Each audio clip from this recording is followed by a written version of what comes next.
Hare Krishna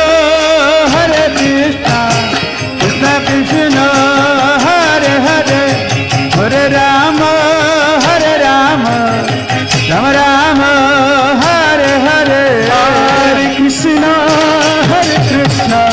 Krishna Krishna Hare Hare Hare Rama Rama Rama Hare Hare Hare Krishna Krishna Krishna Hare Hare Hare Rama Rama Rama Hare Hare Hare Krishna Krishna Hare Hare Hare Rama Rama Rama Hare Hare Hare Krishna Krishna Krishna Hare Hare. So welcome you all in the class. So जैसा आप सब जानते हैं कि अभी महाराज की अनुगत retreat जो थी वो पंढरपुर धाम में थी और हम अपनी मेमोरीज जो है क्लासेस को आपके सामने शॉर्ट में रख रहे हैं ताकि हम एक मेन पॉइंट्स आप लोगों को सजेस्ट कर सके महाराज जो है अपने डिसाइपल्स से क्या अपेक्षा रखते हैं। तो जो ओवरऑल जो एक्सपीरियंस था it was really very wonderful and very learning. पूरा जो एटमॉस्फेयर था वो बहुत सरचार्ज था। Everything is very well managed and well cared. So हम सोच रहे थे कि आप सभी भी हमारे साथ होते तो बहुत अच्छा लगता।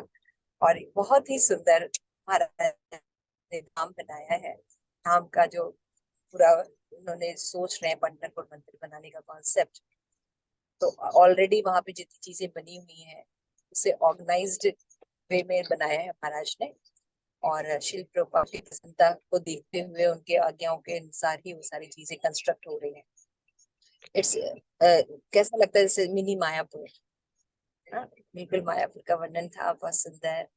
और हम लोग ने 3 दिन तक अटेंड किया और लास्ट में अमावस्या के दिन घाट पे भी दान हुआ, रॉक शो हुआ। तो it was looking very amazing, बहुत सुंदर लग रहा था। सबसे पहले तो वातावरण ही मन को मोह लिया था। राधा पंडरीनाथ बहुत सुंदर थे, ऊपर से गुरु महाराज का सानिध्य और गुरु महाराज अपने पूरे फुल मूड में थे बात करने के, डिसाइपल्स के साथ इंटरेक्शन करने के, केयर करके। तो महाराज का जब मूड था तो हम लोग ने उसमें लाभ उठाया। बहुत दिनों के बाद हम महाराज से पर्सनल बात कर पा रहे थे और साथ में महाराज ने जो भी स्पीकर्स हमारे लिए अरेंज किए थे वो भी बहुत ही ज्यादा एक्सपीरियंस थे, उनकी क्लासेस भी बहुत अच्छी थी। तो मैं नंदी मुखी माता जी हमारे बीच है, तो मैं थोड़ा सा पूछूंगी कि माता जी आपको रिट्रीट कैसी लगी, कोई बात याद है तो जरूर शेयर कीजिए। हरे कृष्णा। सभी भक्तों के चरणों में दंडवत प्रणाम। माता जी मुझे रिट्रीट बहुत अच्छी लगी। गुरु महाराज के जो वाणी से जो शब्द निकल रहे थे बहुत हृदय में, मतलब गुरु महाराज ने जो फर्स्ट जो लेक्चर दिया था बहुत महत्वपूर्ण लेक्चर दिया था। उसमें इतने सारे चीजों के बारे में खुद गुरु महाराज बोल रहे थे कि इसका अर्थ इससे निकालेंगे तो ये इससे कनेक्ट होता है। तो गुरु महाराज जो भी बातें बोलते थे, जैसे महाराज ने मेरे को ये शब्द बहुत अच्छा लगा। गुरु महाराज ने बोला कि घर में ही रह के सबको व्यवस्थित करना है ना। जो एक सारा ढंग से उसको नियमों का पालन करके उसी में रहना है। अगर हम उसी में रहते हैं तो क्या होता है, हमें कृष्ण भावना भावित होता है। जैसे मेरा अपना आत्म साक्षात्कार की जिंदगी भी चाहते हैं तो क्या होता है, जिस घर करते हैं तो क्या होता है वो घर में शांति रहती है। तो उसी प्रकार से अगर हम भौतिक से हमें बिछोड़ के रहना है, हमें भौतिक जगत को त्यागना है और हमें क्या करना है, अध्यात्म जगत को करना है। और क्या है ना, जो प्रभुपाद ने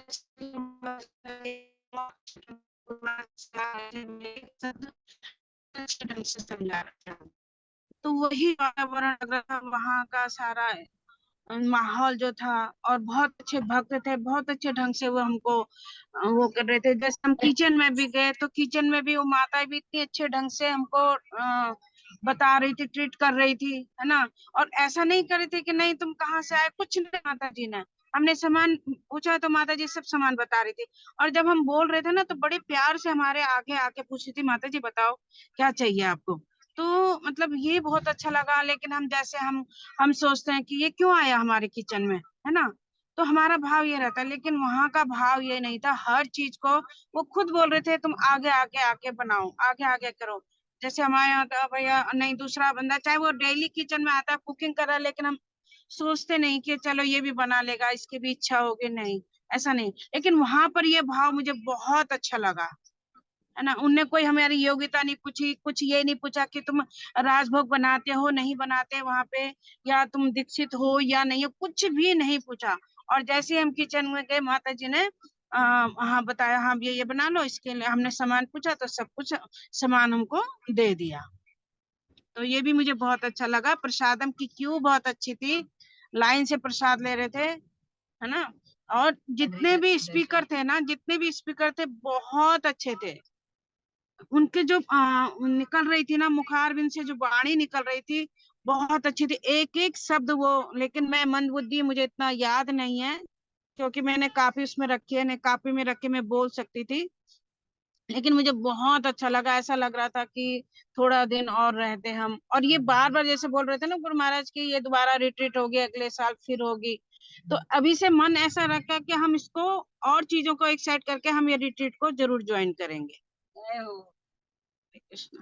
थैंक यू सो मच माता जी। तो हमारे बीच त्रिलोकीनाथ प्रभु जी हैं, तो हरे कृष्णा। ये रिट्रीट का जो प्रभुपाद का, हमारे गुरु महाराज का बेसिक पर्पस इस रिट्रीट को ये करना था कि हमें, जो हम सभी लोग जो है अभी जैसे बिखरे हुए हैं, तो एक परिवार में यूनाइट होने के लिए जिस तरीके से प्रभुपाद ने सबको यूनाइट किया, एक जो है ना एक परिवार दिया, तो वो परिवार के संबंध में कैसे हम जो है एक परिवार के साथ अपना संबंध स्थापित कर सकते हैं। अनुगत्य जो काउंसलिंग सिस्टम है, उसका बेसिक पर्पज ही जो है हमारे गुरु महाराज का यही था कि हम जो है एक दूसरे की भावना को समझें और उनको जो है किस तरीके से हम जो है आध्यात्मिक उन्नति की ओर अग्रसर कर सकते हैं।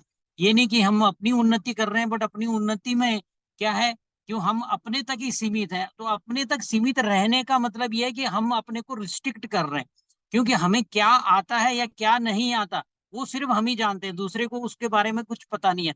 पर गुरु महाराज का बेसिक उद्देश्य ये था कि जो भी आपके रिट्रीट काउंसलर का सिस्टम, जो काउंसलिंग सिस्टम है, उस काउंसलिंग सिस्टम को हम किस तरीके से जो है, अभी आज मैं काउंसलर हूं तो हमें क्या है, ये काउंसलर ही नहीं रहना, हमें नेक्स्ट काउंसलर बनाना है।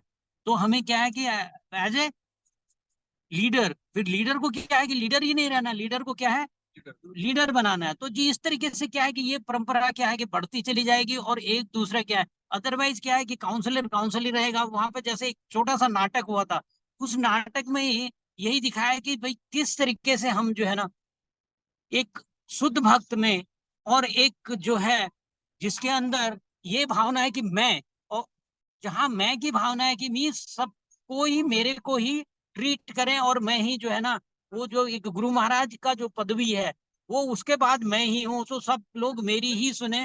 दूसरा जो है ना, वो किसी का जो है वो मेरे को ही ट्रीट करे और मेरे से ही जुड़ा रहे। तो ये जो जिस तरीके की जो गुरु महाराज ने हमें ये दिया, गुरु महाराज ने क्या बेसिक, गुरु महाराज का पर्पज क्या है, बेसिक गुरु महाराज का पर्पज ये है कि जो हमारा जो ये परिवार है, इस परिवार को हम कैसे विकसित करें, कि जो अंतिम जो हमारा गोल है उस गोल को हम किस तरीके से अचीव करें, और जो सारे बिछड़े हुए लोग हैं उनको हम किस तरीके से जो है आध्यात्मिक उन्नति की ओर अग्रसर कर सकते हैं।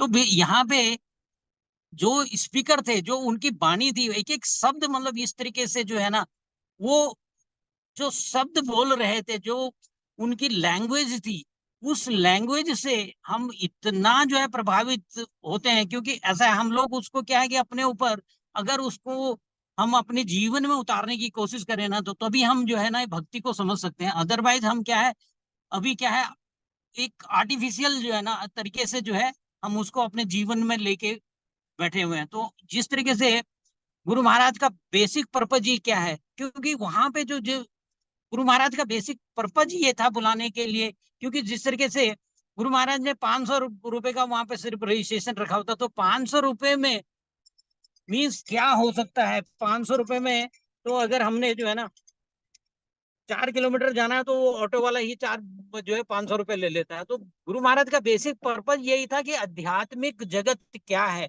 मतलब धाम क्या है, धाम के प्रति तुम्हारी श्रद्धा क्या है। तो महाराज जैसे गुरु महाराज यहाँ पे इतना बड़ा प्लेटफॉर्म बनाने जा रहे हैं, तो महाराज का बेसिक पर्पज ही यही था कि भाई हम यूनाइट होके एक जो धाम है, धाम की महिमा को समझें, और धाम में जो है हमें रह के किस तरीके से यूनाइट होना है, किस तरीके से जो है हमें जो है गोलोक वृंदावन धाम की प्राप्ति की ओर जो है लोगों को अग्रसर करना है। बेसिक पर्पज ही जो है हमारे गुरु महाराज का यही था। Hare Krishna. Thank you so much Trilokinath Prabhu ji. हमारे बीच अद्वैताचार्य प्रभु जी भी हैं। प्लीज अद्वैताचार्य प्रभु जी अपने भी पॉइंट्स आप थोड़ा रखिए और थोड़ा डिफरेंट पॉइंट्स भी बता सकते हैं, रिट्रीट्स की और बातें भी बता सकते हैं। Thank you so much. Hare Krishna. तो आप सभी भक्तों को दंडवत प्रणाम। इस रिट्रीट के दो एस्पेक्ट थे। एक तो ये था कि just we wanted to explore Pandharpur Dham. हम लोग पीछे भी कई बार आ चुके हैं, लेकिन गुरु महाराज की व्यास पूजा में आते हैं और 2-3 दिन में इतने बिजी शेड्यूल रहता है कि हम आसपास कहीं जा नहीं पाते हैं। इवन दर्शन भी धाम में जाते तो मुख्य दर्शन होते हैं जो दूर से होता है। तो इस बार हमारा ये टारगेट था कि हम विट्ठल भगवान के चरण दर्शन करेंगे। तो पहले उसमें लगता था कि बहुत टाइम लगता था, लेकिन इस समय थोड़ा भीड़ भाड़ कुछ नहीं थी। तो हम लोग को ये अपॉर्चुनिटी मिली कि भगवान के धाम में जो स्वतः प्रकट विग्रह है पंढरपुर में भगवान के, वहां पर चरण स्पर्श का दर्शन प्राप्त हुआ और 2-2 दिन हुआ। तो इस बात की बड़ी खुशी थी। और हमने चंद्रभागा नदी में स्नान किया, गुरु महाराज का कीर्तन प्रभुपाद घाट पर उसका आनंद उठाया। गंगा की आरती हुई चंद्रभागा नदी की, जो कि गंगा ही है ऐसा महाराज बताते थे। और वहां पर हम लोग सब भक्तों के बीच में रहे 3-4 दिन, वहां पर बहुत अच्छे से स्पिरिचुअली एंजॉय किया। और ये तो एक एस्पेक्ट हो गया। दूसरा ये था कि पर्पज क्या था इस रिट्रीट का। तो इस रिट्रीट का पर्पज था, जैसे कि नाम था इसका, अनुगत्य रिट्रीट। तो सबसे पहले अनुगत्य होता क्या है? अनुगत हम किसी की शरण में रहकर भक्ति करने को अनुगत्य करते हैं। जैसे हम रूपानुगा हैं, हाँ, तो श्री रूप गोस्वामी के फॉलो करते हैं। तो अनुगत्य में क्या होता है कि उसमें अनंत शेष प्रभु जी ने बहुत अच्छा क्वेश्चन पूछा था कि ठीक है, अभी आप शुद्ध भक्त बन गए, तो क्या अब आपको अनुगत्य की आवश्यकता नहीं है? तो उन्होंने, कई लोगों ने अलग अलग आंसर दिया। तो मैंने मेरे से पूछा था, मैंने भी बोला था कि अनुगत्य की आवश्यकता है। तो मैंने ये कहा था कि जैसे कोई मार्केट में पुस्तक बिकती है, लॉ की, MBA की, डॉक्टर की, सब तरह की, लेकिन हम क्यों पुस्तक पढ़ करके केवल वो चीज, वो डॉक्टर, इंजीनियर या चार्टर्ड अकाउंटेंट नहीं बन जाता। उसको शिक्षक की आवश्यकता पड़ती है। बिना शिक्षक के गाइडेंस के वो प्रॉपरली वो स्टडी नहीं कर सकता। तो इस तरह के कई एस्पेक्ट थे। तो उसमें ठीक है, अब आप बन गए डॉक्टर, तो क्या आपको अभी भी आवश्यकता है? तो उसका निष्कर्ष ये था कि यस, अगर हम प्योर डिवोटी भी बन जाते हैं, इवन भगवत धाम भी चले जाते हैं, देन वी नीड अनुगत्य। हम किसी के शरण में रह करके ही भक्ति को करेंगे, ताकि हमको प्रॉपर गुरु परंपरा से जिसके शरण में है, obviously we are following disciplic succession, तो हम किसी गुरु के या किसी शिक्षक के या किसी शिक्षा गुरु के मार्गदर्शन में भक्ति करते हैं। सो पूरा अनुगत्य का पर्पज जो था यही है कि हम कभी ये ना समझें कि यस, हम तो 20 साल दीक्षा लिए हो गया, हम तो ब्राह्मण दीक्षित हैं, हमारे तो इतने फॉलोअर्स हैं, हमारा तो भक्ति भी चलता है, हमको सब आता है, हमको किसी की मार्गदर्शन की आवश्यकता नहीं है। नहीं, ये गलत है। हमको हमेशा किसी न किसी के मार्गदर्शन में ही भक्ति करनी। तो ये चीज बहुत अच्छा लगा। उसके बाद वहां पर जो लोग, जो सीनियर वैष्णव आए थे, सुंदर गोपाल प्रभु आए थे, जो कि यूथ प्रीचिंग के लिए पूरे वर्ल्ड में जाने जाते हैं और काफी लोगों को भक्त बनाते हैं। हिज होलीनेस गोपाल कृष्ण गोस्वामी महाराज के डिसाइपल हैं सुंदर गोपाल प्रभु। यूथ प्रीचिंग में बहुत प्रगति उन्होंने की है, क्योंकि बहुत लोगों को जोड़ा है, बहुत ब्रह्मचारी बनाया है उन्होंने और बहुत तेजी से प्रचार करा। अभी वो वृंदावन में गिरिराज जी के पास 7,500 यूथ बच्चों का प्रोग्राम 2-3 दिन के बाद अभी ऑर्गेनाइज कर रहे हैं, वो थे। उसके बाद राधा गोपीनाथ प्रभु, जो हिज होलीनेस राधानाथ महाराज के डिसाइपल है और 35 साल से प्रैक्टिस कर रहे हैं कृष्णा कॉन्शियसनेस की। और प्रभु जी जो हैं, ये कम्युनिटी जो है हमारी, उसमें किस तरीके से अनुगत्य में कैसे लोग भक्ति करें, इसके बहुत डिटेल में प्रीचिंग करते हैं। तो गुरु महाराज ने उनको इनवाइट किया था। उसके पश्चात हिजोलिनस सुंदर चैतन्य गोस्वामी महाराज थे। उसके बाद हिज होलीनेस कृष्ण चैतन्य स्वामी महाराज थे, और स्वयं गुरु महाराज थे, अनंत शेष प्रभु थे, कृष्ण भक्त प्रभु थे। तो ऐसे करके इन लोगों का अलग अलग सेशन था, और इन सेशन में कई चीजें सीखने को मिली कि हमें भक्ति कैसे करनी है और अपना जीवन आगे कैसे सफल बनाना है। तो इस तरीके से कुल मिलाकर के ये काफी अच्छा एक्सपीरियंस था, और सब चीज की व्यवस्था अच्छी थी। और हम लोग को, जैसे कि सब लोग यही बता रहा है कि केवल 500 रुपीज रजिस्ट्रेशन चार्ज था, और वहां पर हम 4 दिन से रह रहे हैं। प्रसाद 3 टाइम प्रसाद मिल रहा है, और रूम की व्यवस्था है, भगवान के दर्शन हो रहे हैं, मंगला आरती हो रही है, गुरु महाराज के साथ जपा कर रहे हैं, जपा टॉक सुन रहे हैं, और अलग अलग वैष्णव को सुन रहे हैं। तो इससे अच्छा हमें और क्या चाहिए। 500 रुपए में धाम भी घूम लिए। ठीक है, जाने आने का थोड़ा लगा, तो हम तो दिन भर कहीं ना कहीं जाते आते रहते हैं। तो कहने का मतलब नट शेल में कि बहुत ही कम पैसे में हम लोग धाम घूम लिए, भगवान के दर्शन कर लिए, वैष्णव से मिल लिए, वैष्णव के साथ रह लिए, गुरु महाराज की वाणी सुन लिए, गुरु महाराज के साथ जपा कर लिए, जपा टाक सुन लिए। तो सब कुछ करके complete package, it was a complete package. So सब लोग, आई थिंक, आशा करते हैं कि सभी लोग इस रिट्रीट से रिचार्ज हुए होंगे, और आगे जाके अपने भक्ति वृक्ष में इसको डेलीगेट करेंगे चीजों को। हरे कृष्णा। श्रील प्रभुपाद की जय। Hare Krishna, thank you so much. तो अभी हम जो रिट्रीट में जो क्लासेस हुई उनके थोड़े थोड़े पॉइंट्स जो है हम आप लोगों के पास शेयर करेंगे। तो फर्स्ट क्लास जो थी महाराज के द्वारा हुई थी, होलीनेस लोकनाथ स्वयं महाराज के द्वारा, उनका जो टॉपिक था वो था कि लॉयल्टी टुवर्ड शील प्रभुपाद। कि शील प्रभुपाद की तरफ जो लॉयल्टी है उसके बारे में गुरु महाराज ने बताया था। और जैसे गुरु महाराज बताते हैं कि नो एडमिशन विदाउट परमिशन। और उन्होंने सबका हार्दिक स्वागत किया, और उन्होंने कहा कि आपके हृदय में भी भगवान रहते हैं, जो सभी कर्मों के साक्षी रहते हैं। उन्होंने आपको प्रेरणा दी, तभी आप पंढरपुर आए। अब देखिए, गुरु महाराज ने सब कुछ अरेंज किया, लेकिन उनको फिलॉसफी बिल्कुल पता है, और उसको हमेशा एक छोटी छोटी चीजों में भी वो हमें बताते हैं। तो हमें हमेशा याद रखना चाहिए, चाहे हम काउंसलर बन जाएं, चाहे हम किसी भी सेवा में चले जाएं, हमेशा ध्यान रखना है हम निमित्त हैं, हम कंट्रोलर नहीं। तो फिर गुरु महाराज बता रहे थे कि हम मनुष्य हैं, और मनुष्य जीवन का जो लक्ष्य होता है वो भीड़ बढ़ाना नहीं होता। मतलब वापस पुनरअपि जननम पुनरअपि मननम, है ना, ऐसा करना नहीं है। तो महाराज कह रहे कि हम लोग यही कर रहे हैं। इसीलिए आप देखते हैं कि हर जगह भीड़ है, कि कोई मोक्ष प्राप्ति नहीं कर रहा है कोई भगवत धाम जा ही नहीं रहा, सब यहीं पर इधर उधर घूम रहे हैं। तो हम लोग द्विपाद पशु ना बने, बल्कि मनुष्य जीवन। तो यहाँ पे उन्होंने बड़े अच्छा एक बताता है कि किस प्रकार शील प्रभुपाद ने भी जो हमारे फर्स्ट प्रेसिडेंट थे, है ना, उनको भी उन्होंने लेटर लिखा था, और उन्होंने लिखा था कि मुझे ना क्लू मिल गया है। शील प्रभुपाद बोलते हैं मुझे क्लू मिल गया है कि किस तरह से भगवत धाम जाकर जीव जो है मनुष्य जीवन सार्थक कर सकता है। लेकिन मैं तो भगवत धाम चला जाऊंगा, लेकिन मैं अकेले नहीं जाना चाहता। मैं चाहता हूँ मेरे सभी जो बंधु हैं, भाई हैं, इस पृथ्वी पर जितने भी मनुष्य हैं, वो सभी मेरे साथ भगवत धाम जाए। इसका मतलब क्या है कि जो वैष्णव होते हैं वो जो चाहते हैं कि जीव का उद्धार हो, और उनके प्रति वो कंसर्न रहते हैं। तो उन्होंने बताया महाराज ने कि आत्मा और परमात्मा जो होते हैं, ये दो टीम की तरह कल्याण के कार्य करते हैं, और एक दूसरे की सहायता करते हैं, ताकि जीव जो है वास्तविक कल्याण को प्राप्त कर सके। तो जो रिट्रीट में का जो मकसद है वो ये है कि अनुगत मतलब होता क्या है, जो काउंसलर होता है उसका मेन मकसद होता है कि जितने भी काउंसलीज हैं, गुरु महाराज के डिसाइपल हैं, तो जैसे उसने अब प्रेम प्राप्त किया है, तो वैसे वो भी फ्रेंडली रहे, है ना, फिलोसोफर रहे और गाइड रहे। ये तीन काम उसको कर, फ्रेंडली, फिलोसोफर और गाइड।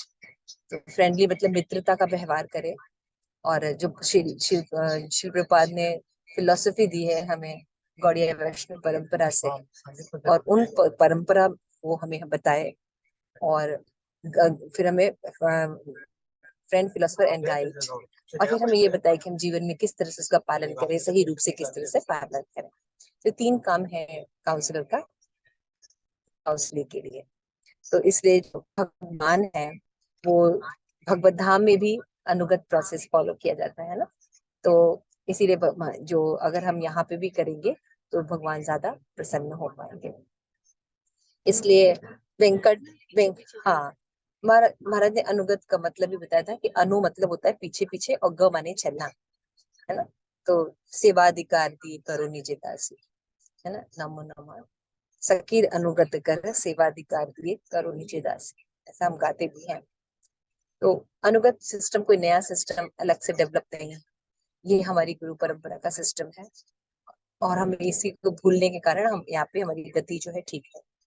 और महाराज ने कई चीजें बताई थी, उसने वेंकट भट्ट का एग्जाम्पल दिया था कि लक्ष्मी को क्यों नहीं प्रवेश मिल रहा है ना। लक्ष्मी क्यों नहीं प्रवेश कर पा रही वृंदावन विलास रस लीला में, क्यों? क्योंकि वो अपनी किसी की अनुगत्य स्वीकार नहीं कर। तो आप सोच सकते हैं कि लक्ष्मी को भी एंट्री नहीं है, तो हमारी अगर एंट्री कैसे होगी अगर हम अनुगत्य किसी की जो मार्गदर्शन स्वीकार नहीं करेंगे। तो हमें वयोवृद्ध नहीं बनना है, हमें ज्ञान वृद्ध बनना है ना। इसलिए श्री गुरु महाराज कहते थे। तो हम ये कह रहे थे कि महाराज ये चाहते थे कि उनके जो परिवार के जो सदस्य हैं और जो बड़े जैसे बड़े भाई बहन जो होते हैं वो छोटे अपने भाई बहनों का जो है वो सहायता करते हैं, उनकी देखभाल करते हैं, वैसे ही जो महाराज हैं, गुरु महाराज हैं और उनका जो बड़ा परिवार है ना, उस परिवार में जितने भी भाई बहन हैं उनकी सबकी देखभाल हो। तो महाराज पर्सनली नहीं कर सकते, इसलिए महाराज कहते हैं कि please help me to doing this. जैसे कि चैतन्य महाप्रभु हैं, वो सहायता करते कि मैं अकेले मालिकार हूँ, मैं अकेले कितना प्रचार कर सकूंगा। तो जैसे कहते हैं संघे शक्ति कलयुगा, कलयुग में अगर आपको शक्ति प्राप्त करनी है तो आपको एक ग्रुप बनाना पड़ेगा। अगर आप ग्रुप में रहेंगे तो आपको शक्ति रहेगी, अकेले रहेंगे तो नहीं कर सकते। इसलिए हमें सक्षम बनना है, अक्षम नहीं बनना है। तो इसलिए गुरु महाराज जो है बता रहे थे कि अगर हमें कोई प्रॉब्लम है भक्ति करने में तो सुलझन होनी चाहिए ना। उलझन होने है तो सुलझन भी प्राप्त होनी चाहिए। इसलिए ये कॉन्फ्लिक्ट सिस्टम जो है महाराज की तरफ से ड्यूटी केयर के रूप में एस्टैब्लिश किया गया है। क्योंकि शिष्य जो होते हैं अनर्थों के कारण गुरु भोगी या गुरु द्रोही बन जाता है। तो क्या करना होगा उनको? गुरु सेवी बनना पड़ेगा। तो जनरली हमें पता भी नहीं चलता कि हम कब गुरु भोगी हैं, कि हमने गुरु सेवी कभी कोई कार्य करते हुए देखा नहीं या सीखा नहीं। तो हम जब गुरु सेवी बनेंगे तब जाके हमें पता चलेगा कि हमको गुरु भोगी या द्रोही नहीं बनना है ना। तो इसके लिए क्या करना पड़ेगा कि अगर हम काउंसलर बन रहे हैं तो हमें लेना पड़ेगा, ट्रेनिंग लेनी पड़ेगी, है ना। डिसिप्लिन में आना पड़ेगा। तो दो तरह की ट्रेनिंग होती है, एक होती है आध्यात्मिक परंपरा के बारे में और दूसरा अंतरराष्ट्रीय कृष्ण भावना में संघ के बारे में ट्रेनिंग देना। तो परंपरा की ट्रेनिंग होती है, उसके बाद हमें ये पता होना चाहिए कि इस्कॉन में किस तरह से जो मैनेजर लेवल पर सारी चीजें जो है ऑर्गेनाइज होती है ना। टेम्पल कमांडर होते हैं, उसके बाद टेम्पल कमांडर पर आगे आगे कमांडर्स होते हैं, जीबीसीज होते हैं, फिर गुरु महाराज लोग होते हैं, जोनल सेक्रेटरीज होते हैं, ऐसे लाइन ऐसे सीक्वेंस होता है। तो वो कैसे कार्य करते हैं, क्या करते हैं, ये सब हमें जानकारी होती है। तो इन दोनों परंपरा के बारे में काउंसलर को अच्छे से पता होना चाहिए। तो यहाँ पे बताया गया है कि वी शुड बी ट्रांसपेरेंट। जो प्रचारक होता है, जो काउंसलर होता है, वो ये नहीं कि सारे मेरे ही शिष्य बने। गुरु साधु और शास्त्र इनसे वो काउंसलिंग को न मिल रहा है ना, ऐसा नहीं है। ये उसका ज्ञान नहीं है, तो उसको पारदर्शी होना चाहिए। वो पता होना चाहिए कि जितनी भी चीजें उसको दी जा रही हैं, जो भी चीजें वो बोल रहा है ज्ञान, वो गुरु शास्त्र और साधु का है। तो ये बात उसको जो जो भी लोग आए हुए हैं उनको उनसे मिलाना है, ताकि उनकी कृष्ण भावना भावित जो है प्रक्रिया जो है उनका विकास हो। इसलिए क्या करना चाहिए कि हमें पूजा लाभ प्रतिष्ठा जैसे जो अनर्थ है ये आसानी से जाएंगे नहीं। तो इसके कैसे हम पहले हम अपना जीवन सार्थक करें तब परोपकार करें। तो ये रियल वे में गुरु महाराज कहते कि अगर कोई ऐसा करता है तो ये रियल वे में मेरी मदद होगी, ताकि मैं ठीक से और टाइम अपनी साधना और अपने बुक रीडिंग में दे सकें। लेकिन हम गलत अहंकार और गाइडेंस के कारण ऐसा करते हैं। तो अगर हम काउंसलिंग सिस्टम लेते हैं तो महाराज जो है कहते हैं कि मुझे बहुत खुशी प्राप्त होगी। इसमें हम देख सकते हैं कि भाई गुरु महाराज की इच्छा है और उन्होंने ये बात कई बार रिट्रीट में कही। तो महाराज ये भी बहुत एक्सप्लेन कर रहे थे कि हम लोग 4 नियम में नो गैम्बलिंग की बात करते हैं। जनरली हम सोचते हैं कि वो सट्टा खेलना या वो कार्ड्स खेलना, जुआ खेलना होता है, लेकिन सूक्ष्म माने में गैम्बलिंग का मतलब और भी बहुत कुछ होता है। तो गैम्बलिंग मतलब होता है जब हम ये बोलते हैं अकॉर्डिंग टू मी, मेरे अनुसार ही कार्य होना चाहिए। तो काउंसलर अगर ऐसा मेंटेलिटी का है कि according to me everything is going on, तो वो भी एक गैम्बलिंग है। तो गैम्बलिंग जो है वो सत्य का नाश करता है ना। हमारे जो 4 स्तंभ है उसमें सत्य का नाश करता है।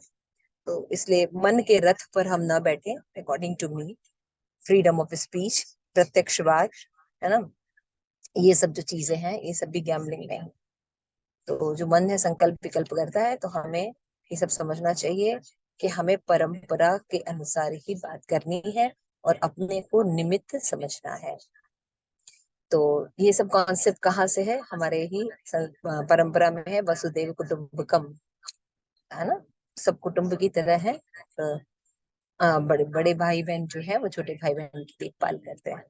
तो गुरु महाराज ने बहुत सुंदर बताया थी कि मेरे भी भाई थे, बड़े भाई हैं, उन्होंने हमारी ज्यादा केयर की। मेरे पिताजी इतना केयर नहीं करते थे, लेकिन वो ज्यादा केयर करते थे मेरी पढ़ाई हो या अन्य किसी आवश्यकता हो। तो डिफरेंट फोक्स डिफरेंट श्लोक, तो we have bending is the way but we don't break them. हमें लोगों को बेंड जरूर करना है लेकिन उनको ब्रेक नहीं करना है। So preaching to faithless is offence, लेकिन हमें समझदारी से प्रीचिंग करनी है कि कैसे उनकी जो श्रद्धा है उसका विकास हो सके।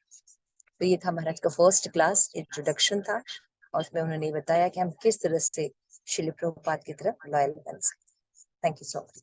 तो प्रेमंजलि माता जी सेकंड जो क्लास है चैतन्य स्वामी महाराज द्वारा है, उन्होंने कैरेक्टर बिल्डिंग वो थोड़ा आपको बताएंगे मेन पॉइंट्स। हरे कृष्णा माता जी, धन्यवाद करना। तो हिज होलीनेस सुंदर चैतन्य महाराज ने नेक्स्ट जो सेशन दिया था वो करेक्टर पे था कि what exactly do we need by character, और करेक्टर को बिल्ड कैसे कर सकते हैं। तो सबसे पहले उन्होंने बताया कि एक जो वैष्णव है या जो काउंसलर्स हैं उनको एक सुहृद रिलेशनशिप होना चाहिए दूसरे डिवोटीज के साथ, है ना। और सबसे ज्यादा इम्पोर्टेंट क्या है, हमारी सबकी साधना जो है वो स्ट्रांग होनी चाहिए। हमें प्रॉपर वे में चैंटिंग करना चाहिए क्योंकि वो बेस है हमारी सभी एक्टिविटीज का। फिर उन्होंने बताया था जो 26 क्वालिटीज हैं उसमें जो सबसे इंपॉर्टेंट क्वालिटी है वो कंपैशन है। हमारे को एक दूसरे के प्रति सुहृद का भाव होना चाहिए।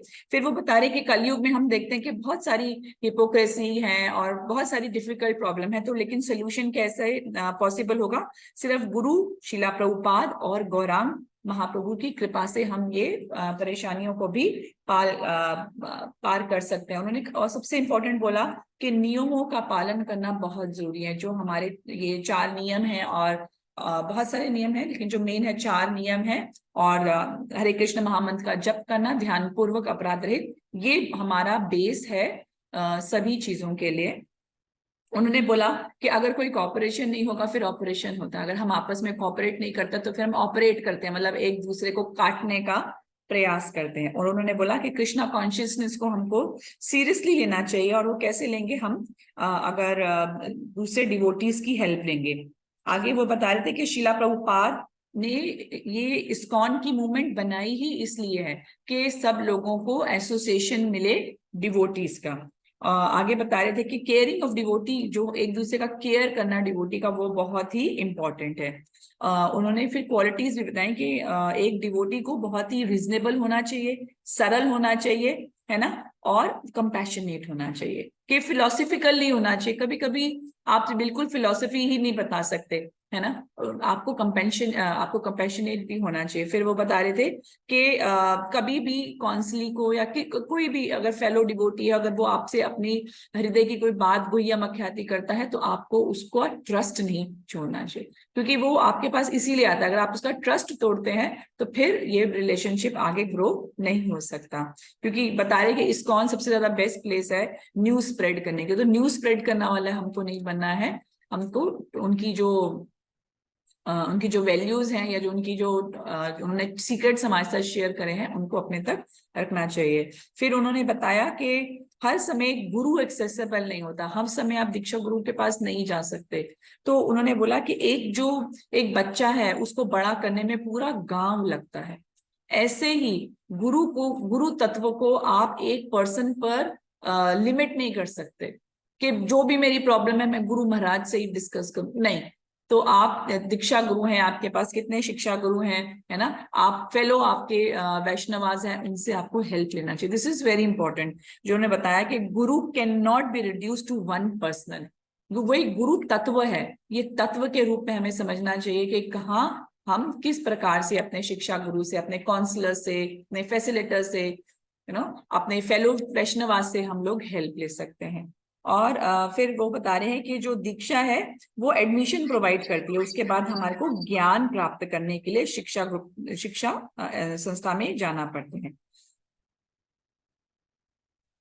उसके बाद बताया शिला प्रभुपाद ने बताया कि मुझे संपूर्ण इंस्ट्रक्शंस जो हैं वो जो भी इंस्ट्रक्शंस हैं वो हमें उनको हृदयंगम करना है, मतलब खाली सुनना नहीं है, उनको अप्लाई करना चाहिए। उसके बाद बता रहे हैं कि हम दूसरे क्यों हम एसोसिएशन रखें, नहीं हम तो गुरु तत्व से ही रखेंगे या सीनियर से ही रखेंगे, नहीं, जितने भी हमारे फेलो डिवोटीज है हम हर से कुछ ना कुछ जरूर सीख सकते हैं। फिर आगे शिला प्रभुपाद ने बताया कि जो गुरु कृपा है हमारे को वपू से ज्यादा इंपॉर्टेंट है, हमारे को एक कृष्णा कॉन्शियस मूवमेंट को सर्व करना। तो अगर कोई बहुत ऐसा नहीं कि आप गुरु के पास नहीं जा सकते, लेकिन अगर कोई बहुत ही सीरियस इशू है तो आप अपने गुरु महाराज को भी कांटेक्ट कर सकते हैं। हरे कृष्णा माता जी, ये सेकंड सेशन था। Hare Krishna, thank you so much. इसके बाद जो नेक्स्ट सेशन हुआ था अनंत शेष प्रभु जी का हुआ था, और उन्होंने भी बताया था कि अनुगत प्रणाली जो है क्यों आवश्यक है। तो आध्यात्मिक जीवन की प्रगति के लिए, भक्तों की संग प्राप्ति हेतु और श्रद्धा से प्रेम तक का सफर तय करने के लिए, और ये हमारी स्वाभाविक अवस्था को वापस दिलाता है कि हम कृष्ण के दास हैं, दास दास दास। और वैदिक भक्ति से रागानुगा भक्ति, उसके बाद भाव भक्ति और प्रेमा भक्ति की अवस्था प्राप्त करने के लिए भी ये जो अनुगत काउंसलिंग सिस्टम है इट इज वेरी इंपॉर्टेंट, और हमें इसको जरूर ठीक से पालन करना चाहिए। तो हम लोग जिस परंपरा से जुड़े हुए हैं, है ना, कि आप लोगों को भी काउंसलिंग सिस्टम मिल रहा है, होप हम अपनी क्लास में इन चीजों का पालन कर पा रहे हो। आप लोगों को क्या लगता है, हमारी तरफ से जो आप लोगों को सुविधाएं दी जा रही हैं वो ठीक दे रही हैं हम लोग आपको? प्लीज रेज योर हैंड अगर आपको लगता है कि सुविधाएं ठीक से आपको प्रोवाइड हो रही। अगर कोई बात हो तो आप लोग से शेयर भी कर सकते हैं, क्योंकि हम लोग से त्रुटियां हो सकती हैं। तो इस तरह से उन्होंने बताया था कि किस तरह से रागात्मिक का भक्ति जो है वो राग उत्पन्न करती है ना। लेकिन जब हम साधना स्तर पर हैं तो हम भगवान से राग उत्पन्न नहीं कर सकते। राग उत्पन्न करने के लिए उनका रागात्मिका लोगों का संग करना पड़ेगा, तो हमारे अंदर भी राग हो जाएगा। तो जीव जो है उसका मेन जो दिक्कत ये है कि हम इंद्रिय भोग कर रहे हैं और भगवान को भूल जाते हैं। तो कैसे हम वापस जा सकते हैं? तो हमारा एक ही चीज हमारा इसमें बीच में आता है जो में रुकावट डालता है, वो है हमारा जो फॉल्स ईगो, मैं और मेरे की जो भावना हम लेके चलते हैं, शरीर को लेके चलते हैं और अपने आप को आत्म रूप में नहीं देख पाते हैं। यही जो चीज है हमें यहाँ पे रखता है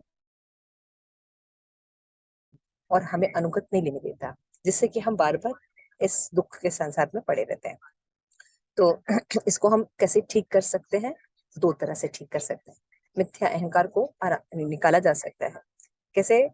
शास्त्र के द्वारा और मंत्र के द्वारा, है ना।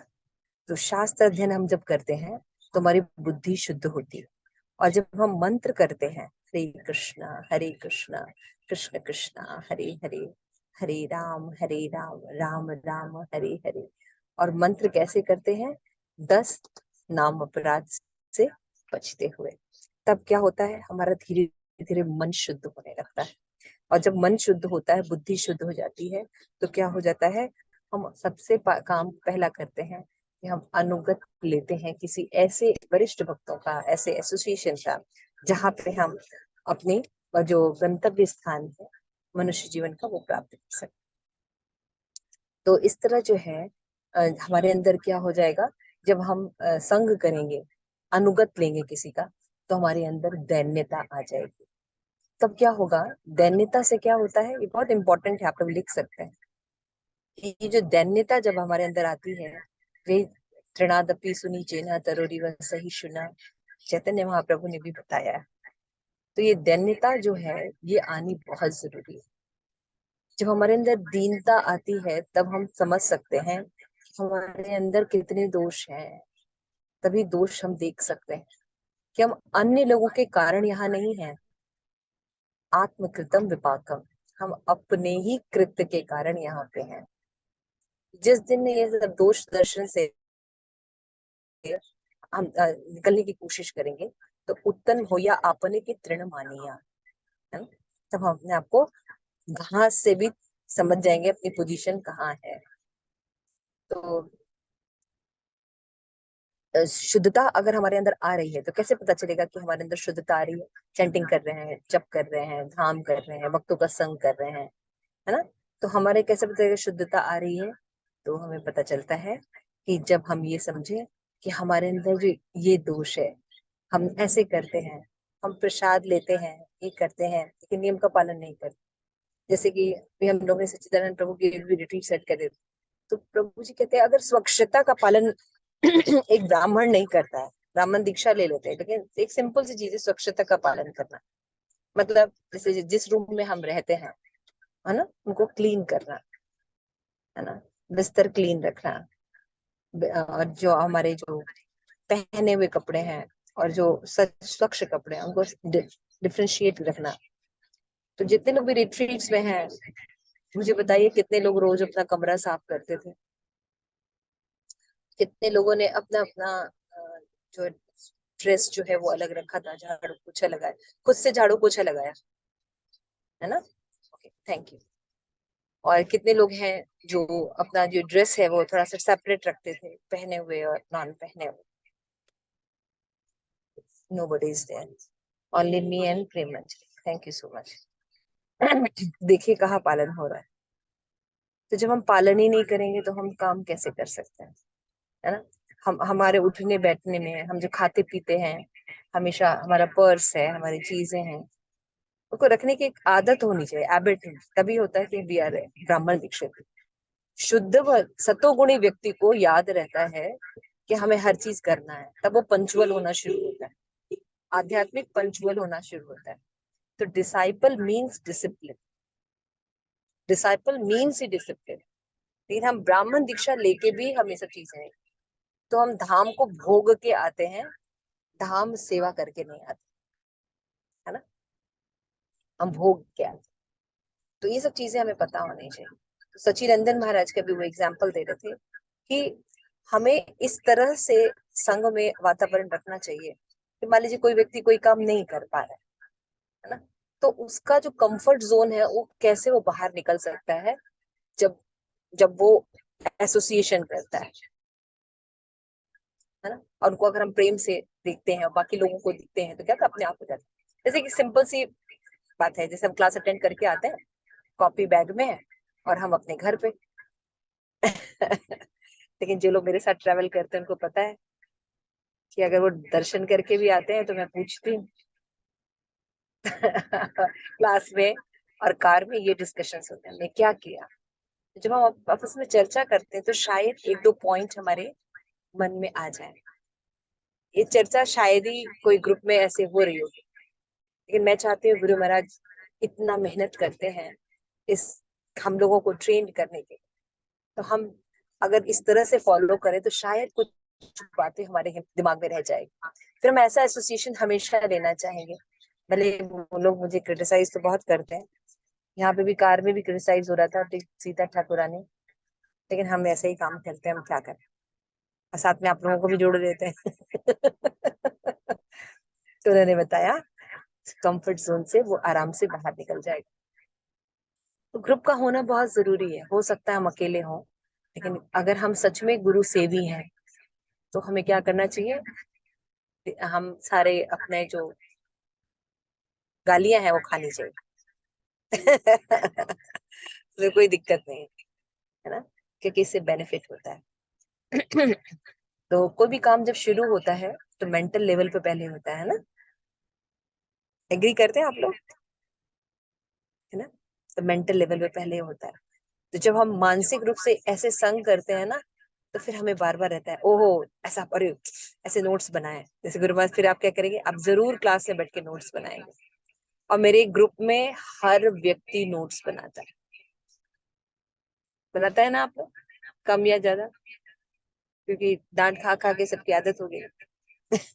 एटलीस्ट 1 पॉइंट तो बता पाते हैं।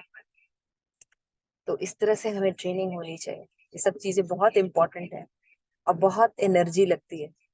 पैसा सब कुछ नहीं होता है, हम सब के भाग्य, कर्म, सब गति एक करने में कितना मेहनत लगता होगा, तब जाके इतने लोग एक साथ इकट्ठा होके हरि नाम चैंटिंग करते हैं।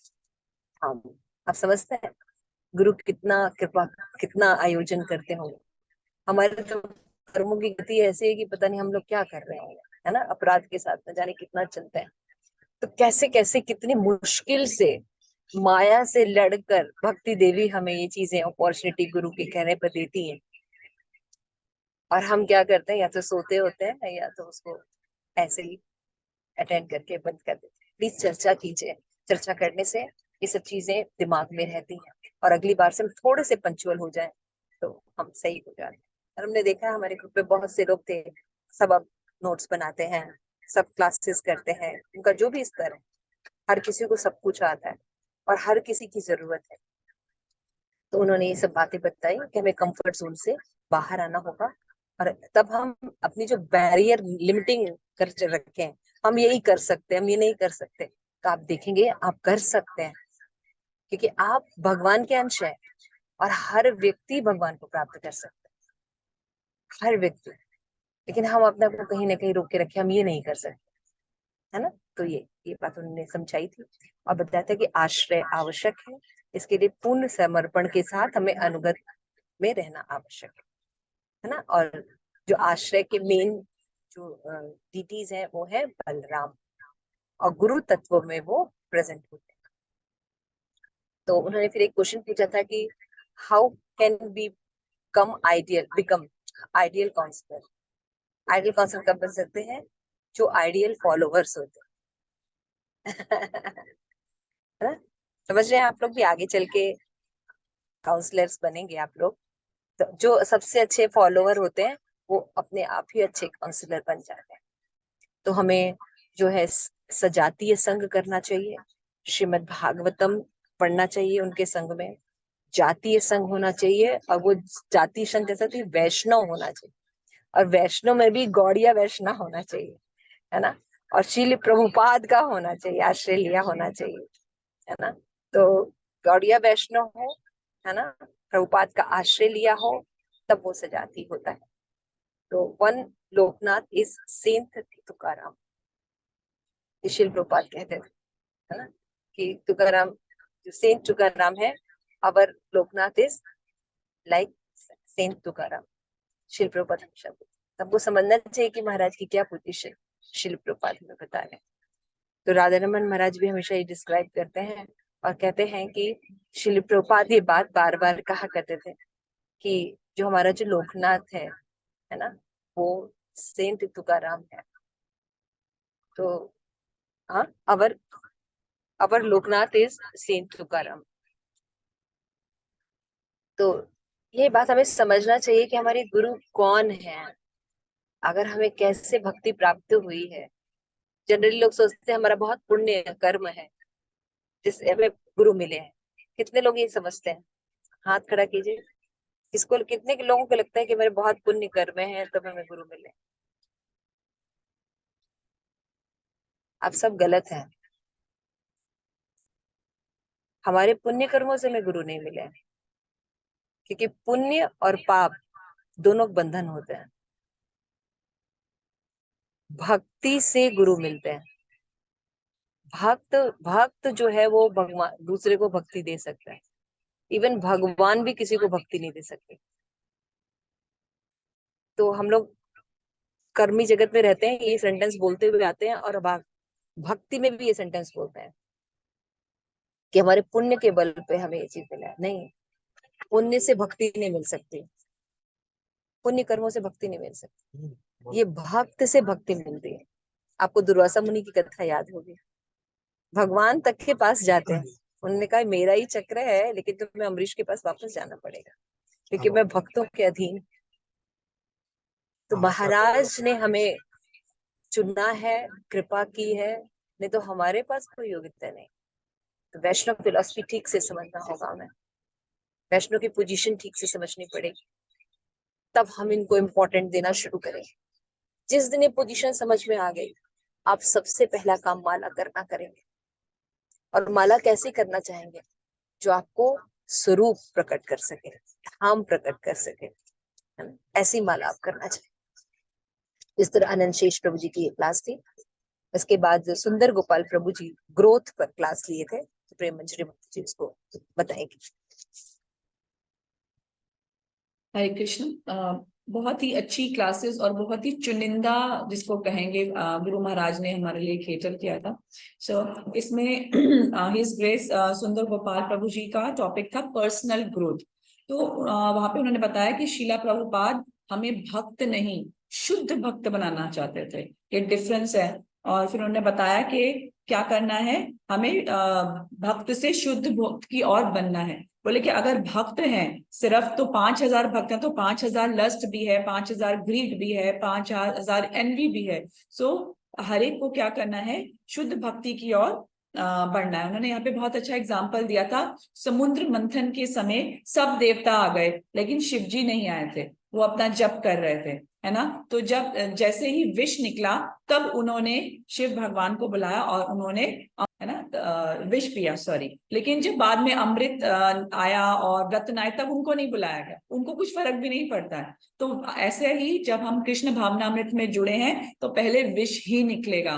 तो इसको हमें स्वीकार करना होगा, तभी बाद में हमारे को अमृत मिल सकता है। तो बताए थे कि ऐसे डिवोटीज चाहिए कि जो ये विष पीने के लिए तैयार हो। हम ऐसे नहीं कह सकते कि नहीं हम नहीं सेवा करेंगे, यहाँ पे ये प्रॉब्लम है, वहां पे ये प्रॉब्लम है। नहीं, ये विष तो हमें स्वीकार करना ही होगा, क्योंकि जब हम लोग प्रचार करते हैं तो बहुत सारे लोग जुड़ते हैं, और बहुत सारे लोग होते हैं यहाँ पे, सुकृत भी है, दुष्कृत भी है, तो उसका हमें ध्यान रखना पड़ेगा। फिर आगे बता रहे हैं कि आध्यात्मिक प्रगति करने वालों में बहुत झगड़ा होता है, उसमें हमारे को ध्यान रखना पड़ेगा। तो श्रीमद् भागवतम पढ़ने से शोक मोह भय तीनों भाग जाते हैं, है ना। तो अब कई लोग बोलते हैं कि हम तो 16 माला जप कर रहे हैं, भागवतम भी रोज पढ़ रहे हैं, फिर भी हमारा ये डिप्रेशन रहता है, या हम लोग खुश नहीं रहते, जबकि वादा तो किया है ना। ऐसा बोलते हैं ना कि be chant and be happy. तो ऐसा क्यों हमारे साथ नहीं होता, क्यों हमारे को रस की प्राप्ति नहीं होती? तो इसके लिए उन्होंने क्या बताया कि अगर कोई वादा है तो उसको पूरा भी करना चाहिए। ये वो एक्चुअली प्रचार के हिसाब से बता रहे थे कि हम लोगों को बुलाते हैं कि आप चैंटिंग करिए, तो क्या होगा कि यू विल बी हैप्पी। तो पहले तो क्या एम आई हैप्पी? मैं चैंटिंग रोज कर रही हूँ, मैं भागवतम रोज पढ़ रही हूँ, तो क्या आई एम हैप्पी? तो अगर मैं I am not happy, that means कहीं ना कहीं कुछ प्रॉब्लम है। तो पहले अपनी साधना को क्या करना होगा, स्ट्रॉन्ग करना होगा, हेल्प लेनी होगी अपने काउंसलर से, तब हम आगे बढ़ सकते हैं। और बताया था कि प्रीचर्स जो है वो स्तंभ है, वो पिलर है इस्कॉन के, है ना। इसी पे इस्कॉन टिका है, सब पर, एक दो पर नहीं, सब पर। जितने भी प्रीचर्स हैं, जो भी कृष्ण भावनामृत से जुड़े हैं, उनके ऊपर ये जो इस्कॉन है वो इस्कॉन के पिलर्स हैं। तो सबसे ज्यादा इंपॉर्टेंट क्या है, प्रीचर का जो बिहेवियर है वो बहुत ही इंपॉर्टेंट है। तो जब नया भक्त आता है ना, तो वो बता रहे थे कि उसमें बहुत सारी इम्प्योरिटीज होती हैं, तो अब आप क्या कर सकते हैं, देखिए जब नया भक्त आता है, अगर हम उसको डेलीगेट नहीं करेंगे, हम उसको कुछ सिखाएंगे नहीं, तो उसे एक्सपेक्ट नहीं कर सकते। तो शुरू में बता रहे थे कि कोई जो नया व्यक्ति है, आप उसको रिस्पॉन्सिबिलिटी देंगे, डेलीगेट करेंगे, तो वो गलती कर सकता है, आपका टाइम वेस्ट कर सकता है, आपका प्रोजेक्ट भी पूरा सबोटाज कर सकता है। लेकिन अगर आप उसको आप उत्साह देंगे, चलो कोई बात नहीं, मैंने जब पहली बारी किया था, तो क्या होगा, वो आगे और प्रगति करेगा। नित्य सिद्ध कृष्ण प्रेम साध्य कभी नहीं। तो मतलब हर एक के अंदर सिर्फ ऐसा नहीं कि मैं ही लीडर बन सकती हूँ या वो ही लीडर बन सकते हैं, हर जीव कृष्ण भावनामृत या कृष्ण प्रेम प्राप्त कर सकता है। तो जो भी व्यक्ति या जो भी आपके संघ में वोटीज आते हैं, आपके काउंसिलीज आते हैं, है ना, जो भी आपसे आश्रित है आप पर, वो सब में ये क्षमता है। तो ये भाव लेकर चलना चाहिए, क्योंकि जनरली लोग बोलते हैं ना कि अरे ये तो नहीं कर सकता, इसके बस की बात नहीं है। तो ये कभी भी नहीं सोचना चाहिए, क्योंकि हर जीव में ये क्षमता है। फिर उन्होंने आगे बताया था कि सबसे पहले क्या करना है आपको, अगर दूसरों को ट्रेन करना है तो पहले खुद ट्रेन होना होगा। पहले खुद शुद्ध भक्ति के प्रयास में जुटिए, तभी हम दूसरे शुद्ध भक्त को बना सकेंगे। फिर वो आगे बता रहे थे कि ये क्लास तो खैर उनकी बहुत ही अच्छी थी। उन्होंने कहा था कि हमारी साधना स्ट्रांग होनी चाहिए। तो लोग कहते हैं कि हम अपनी साधना स्ट्रांग कैसे करें, हमारे पास टाइम ही नहीं है, हमारे पास इतनी सेवाएं। तो बोले कि डेलीगेट करना चाहिए, कि अगर हम लोग प्रीचर हैं तो हमें प्रीचर बनाना चाहिए, और देखें अगर वो प्रीचर बन गया है ना, तो उसको काउंसलर बनाना चाहिए, लीडर बनाना चाहिए, आगे उसको बढ़ाना चाहिए। ये नहीं कि आप हम एक भक्ति रिक्शा चला रहे हैं, बस सारी जिंदगी भक्ति रिक्शा चलाएंगे और ये सब भक्त मेरे रहेंगे, नहीं, उनको भी लीडर बनाना है, उनको भी काउंसलर बनाना है ना, ताकि वो और लोगों को जोड़ सके। और हमारे को इस बात में प्रसन्नता होनी चाहिए कि ये व्यक्ति अगर है तो ये मुझसे बेहतर कर पा रहा है। यही चीज वो बोल रहे थे कि इस्कॉन में सबसे बड़ी प्रॉब्लम ही यही है कि जो रिस्पॉन्सिबिलिटीज है वो दी नहीं जाती किसी को, कि कोई मुझसे आगे ना बढ़ जाए। अगर ये भावना ना हो तो इस्कॉन जो है वो बहुत अच्छा कर सकता है। जिसके पास जो रिस्पॉन्सिबिलिटी है वो शेयर नहीं करता, किसी को ग्रो होने के लिए अपॉर्चुनिटी नहीं दी जाती है। और जबकि हम लोग अगर अपनी रिस्पॉन्सिबिलिटीज को डेलीगेट कर दें इन अ प्रॉपर वे, हम लोग बांट दें रिस्पॉन्सिबिलिटी, तो हमारे पास और टाइम होगा कि हम साधना कर सकते हैं, है ना, जिससे हमारी शुद्ध भक्ति बढ़ेगी, तो हम और अच्छे से दूसरों को भी एम्पावर कर सकते हैं। फिर वो बता रहे थे कि दो तरह की ग्रोथ है, एक पर्सनल ग्रोथ है और फिर इंस्टीट्यूशनल ग्रोथ है। उनमें यहाँ पे एक एग्जांपल दिया था कि ग्रो डीप, एक पेड़ का एग्जांपल दिया था कि जो रूट्स होनी चाहिए ना वो स्ट्रॉन्ग होनी चाहिए, बहुत ही स्ट्रॉन्ग रूट्स के ऊपर, और फिर स्टार्ट स्मॉल। ये नहीं कि आप बहुत सीधा 10वें माले पर ही काम करना शुरू करें, छोटे छोटे स्टेप लीजिए एंड थिंक बिग। यहाँ पे शीला प्रभुपाद का एग्जांपल लिया था कि मैं छोटा नहीं सोच पाता। शीला प्रभुपाद बोलते हैं मैं छोटा सोच ही नहीं पाता, ये मेरी प्रॉब्लम है। तो बहुत अच्छा उन्होंने यहाँ पे एग्जांपल दिया था और बताया था कि अब कैसे करना है, बैलेंस करना पड़ेगा। अगर हमारा शरीर ठीक नहीं रहेगा तो हम साधना अच्छी नहीं कर सकते, हर चीज को बैलेंस करना होगा। इसका बहुत अच्छा एग्जांपल अभी अगर आपने कल जपा सुना होगा तो जप को कैसे इंप्रूव कर सकते हैं 4 चीजों को कंट्रोल करके, उन्होंने बहुत अच्छे से एक्सप्लेन किया था। तो यहाँ पे उन्होंने बताया कि बैलेंस रखना पड़ेगा हमारे स्वास्थ्य में, हमारी साधना में और हमारी सेवा में। स्वास्थ्य अच्छा होगा तो हम साधना अच्छी कर सकते हैं, और साधना अच्छी करेंगे तभी हमारी सेवा अच्छी होगी। मतलब ये दोनों चीजें जुड़ी हैं, अगर हमारी साधना अच्छी नहीं है तो सेवा भी अच्छी नहीं होगी, और अगर हमारी हेल्थ अच्छा नहीं है तो हम साधना अच्छी नहीं कर पाएंगे। इस चीज का हमें ध्यान रखना चाहिए। तो उन्होंने बताया था कि सबसे पहले हमें डेलीगेट करना चाहिए लोगों को, है ना, लोगों को डेलीगेट करना चाहिए। उससे पहले उनको ट्रेनिंग भी देनी चाहिए। ये नहीं कि आपने रिस्पॉन्सिबिलिटी दे दी, आप उनको पहले एम्पावर करिए, उनको सिखाइए। तो वो बता रहे थे कि every rock has a capability to has a potency to of a statue. हर पत्थर से एक विग्रह निकल सकता है, हर जो बीज है उससे एक पेड़ निकल सकता है। तो उसको अगर प्रॉपर केयरिंग, आप उसकी प्रॉपर ट्रेनिंग करिए, उसका उत्साह बढ़ाइए, उसको इंडिपेंडेंट होने का भी अपॉर्चुनिटी दीजिए, है ना। ये बहुत इंपॉर्टेंट है। तो सभी में बता रहे कि सभी में एक स्पार्क है जिसको आपको खाली हवा देनी है। जो क्वालिटी जिसके अंदर है उसको आप कल्टीवेट कर सकते हैं। तो बता रहे थे यहाँ पे सबसे इंपॉर्टेंट, शीला प्रभुपाद का एग्जाम्पल में बता रहे थे कि सबसे इंपॉर्टेंट व्यक्ति कौन होता है? जो लेजी इंटेलिजेंट होता है, वो कुछ नहीं करता, लेकिन इंटेलिजेंट है, वो काम अपना सारा करा लेता है। फिर इंटेलिजेंट है, वो खुद ही लगा रहता है। फिर फूल है, वो कुछ नहीं करता। फिर एक एक्टिव फूल है कि मूर्ख व्यक्ति है, वो बड़ा एक्टिव है, तो वो किसी काम का नहीं। तो काम का क्या व्यक्ति है? जो लेजी है मगर इंटेलिजेंट है, वो अपना काम डेलीगेट कर लेता है और हर चीज को प्रॉपर वे में करता है। शिला प्रभुपाद बताते हैं एवरीथिंग कम्स फ्रॉम नथिंग, हर चीज कुछ भी नहीं है उससे शुरू होती है ना। हम सोच सकते हैं अभी तो कोई हमारा ग्रुप नहीं है, जैसे शिला प्रभुपाद जब गए तो उनके पास 40 ही रुपए थे, लेकिन जब वो लौट के आए तो उनके पास कितने लोग थे। जैसे शिला प्रभुपाद जब यहाँ से गए एक भी डिसाइपल नहीं था, और जब वो वापस आए तो उनके पास 10,000 शिष्य थे। यहाँ पे एग्जाम्पल देते हैं, हम अपनी परंपरा से समझ सकते हैं। जैसे कृष्ण भगवान है, वो बोलते हैं मैं कुछ नहीं करूंगा, मैं तो खाली बांसुरी, आप ध्यान से सुनेगा, मुझे बहुत अच्छा लगा। कृष्ण भगवान क्या बोलते हैं? मैं कुछ नहीं करूंगा भाई, मैं तो खाली बांसुरी बजाऊंगा। फिर वो क्या करते हैं? बलराम जी आते हैं, उनसे फर्स्ट मैनिफेस्टेशन। बलराम जी कहते हैं भैया मैं भी कुछ नहीं करूंगा। मैं क्यों करूं जब तुम नहीं कर रहे हो? तो उनसे कौन जो चतुर्व्यूह आते हैं, वासुदेव, संकर्षण, प्रद्युम्न, अनिरुद्ध। तो वो कहते हैं भाई हम भी कुछ नहीं करते, हम क्यों करें कुछ, है ना। फिर से सेकंड चतुर्व्यूह आता है, जिसमें वही वासुदेव, संकर्षण और प्रद्युम्न और अनिरुद्ध। उसके बाद महाविष्णु आते हैं, वो बोले मैं भी कुछ नहीं करूंगा, वो भी अपना कारण दक्षाई उसमें लेट जाते हैं। फिर गर्भोदक्षाई विष्णु आते हैं, वो थोड़ा सा काम करते हैं, उनकी नाभि में से क्या निकलते हैं? नाभि में से जीव जो सब कुछ प्रोवाइड कर देते हैं। वो जो कमल का फूल है, वो वहां पे सिर्फ ब्रह्मा जी नहीं है, वहां पे सारे जीव भी वही है, सारा सामान भी वही है। वो खाली उनको पेंटिंग का सब सामान दे देते हैं, लेकिन कलर उनको करना है। अब ब्रह्मा जी काम करते हैं। तो इससे आपको भी समझना चाहिए कितना अच्छा है। मुझे बहुत अच्छा एग्जांपल लगा कि आपके पास आपको कुछ नहीं करना है, आपको एम्पावर करना है, but in a right way, इन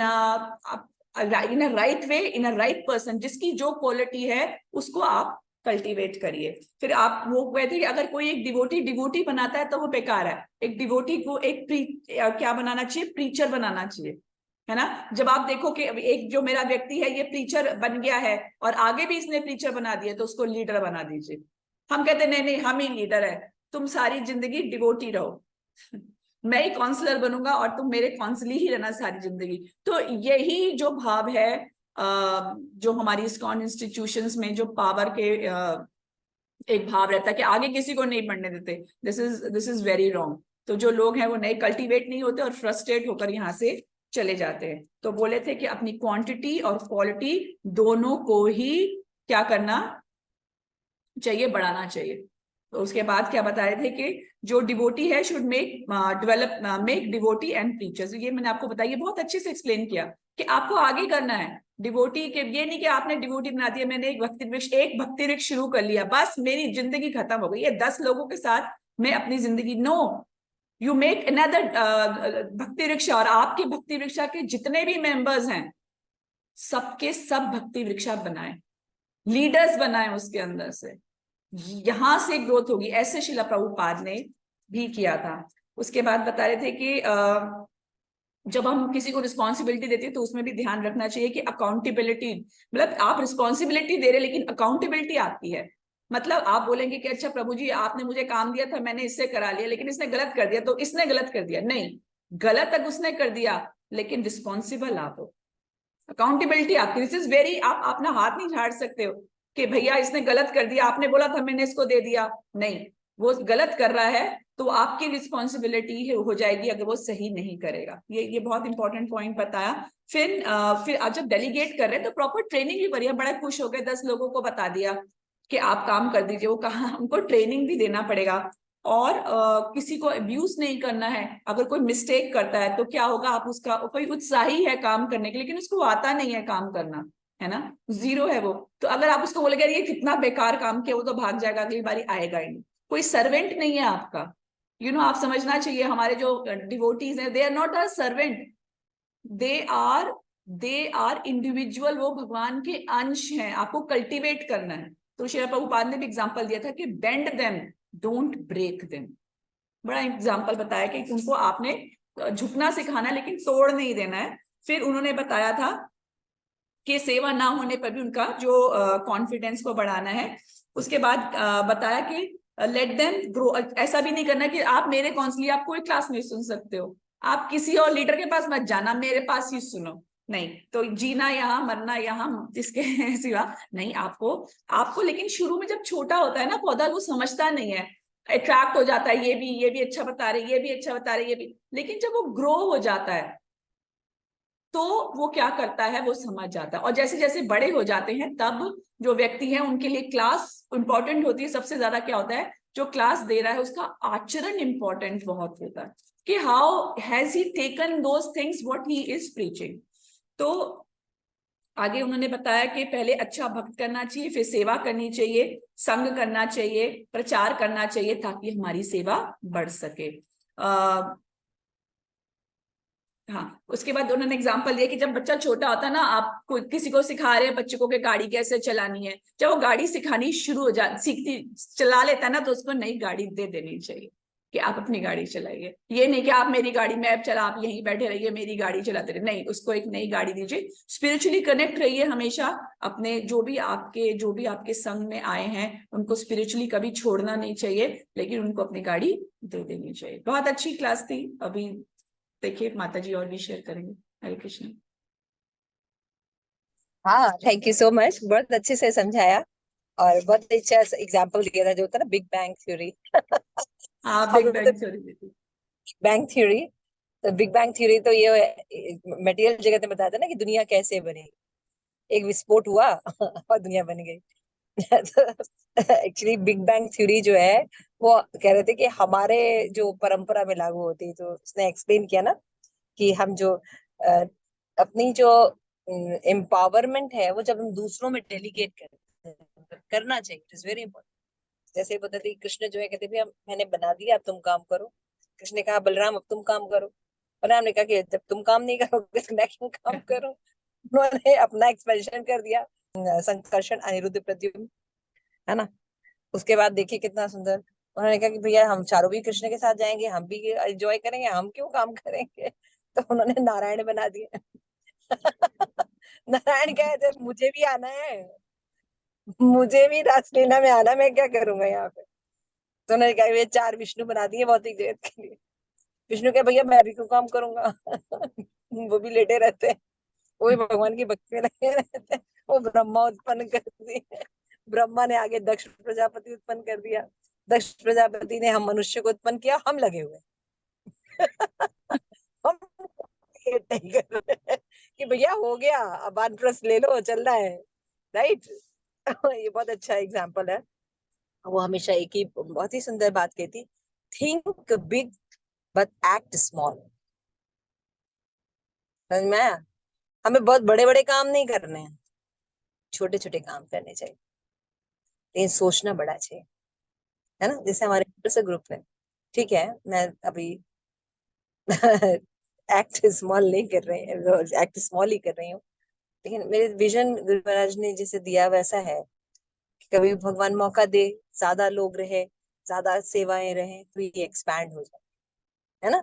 तो प्रॉपर चैनल सारे बनाते, तो आप सब आगे चल के और जैसे छोटे छोटे कार्य कर रहे हैं ना, जैसे आप लोग हैं, आपको लगता है कि हम नहीं कर पाएंगे, हम कैसे कर पाएंगे, इन छोटे छोटे रिस्पॉन्सिबिलिटी मेरे पीछे जैसे भी नरसिंह स्तुति माता जी हैं, राजेश्वरी माता जी हैं, इन लोग ने ग्रुप संभाला है ना, ग्रुप संभाल रहे हैं। राजेश्वरी माता जी ने क्लासेस दी, शिक्षा अष्टकम की क्लासेस दी। तो फिर मेरा कहने का मतलब ये है कि अगर आप छोटे छोटे काम करेंगे तो ये आप बड़े काम भी कर पाए, है ना। हमें ये क्यों करना है, क्योंकि यही असली समाज सेवा, ये असली समाज सेवा। ऐसे हमारे गुरु प्रसन्न होंगे कि गुरु महाराज कहा कि मेरी यही इच्छा है, क्योंकि ये भगवान की इच्छा है कि अनुगत्य सिस्टम हो, जिसमें लोग जो है लोगों की देखभाल हो, ताकि वो भक्ति कर सके, उनको वातावरण मिल सके। तो थैंक यू सो मच, ये क्लास थी, आई होप आप लोग अच्छी लगी। Yes, ma'am. तो Can. राधा गोपीनाथ प्रभु जी की क्लास थी, वो भी बहुत सुंदर क्लास थी, how take care Krishna's devotee, है ना। और ये एक बुक है के ऊपर उन्होंने बेस्ड अप किया था। तो उन्होंने बताया मंत्र है, किसको आता है भाई प्रणाम मंत्र, राजेश्वरी प्रभुपाद का प्रणाम मंत्र सुनाइए।